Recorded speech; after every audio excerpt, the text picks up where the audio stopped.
వెలుపల ఉన్నా పూజ చేసుకోవడానికి అభ్యంతరం అనేటటువంటి ప్రశ్న అసలు ఎక్కడా లేదు. ఎందుకు లేదు అంటే పూజ అనేటటువంటిది ఎవరు చెయ్యాలి అంటే ఇంటి యజమాని చెయ్యాలి. ధర్మపత్ని సమేతస్య అనుంది కానీ ధర్మపతి సమేతస్య అని ఉండదు సంకల్పం. అంటే దాని అర్థం ఎవరు చెయ్యాలని? యజమాని చెయ్యాలి. యజమాని చేసి నేను పూజ చేసిన కారణం చేత నా పత్ని బిడ్డలు అందరూ సుఖంగా ఉండాలని యజమాని కోరుకోవాలి.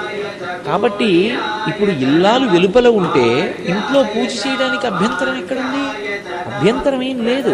ఆవిడ వెలుపల ఉంటే ఆవిడ కాదు కదా పూజ చేసేది, మీరు చేసుకోవచ్చు.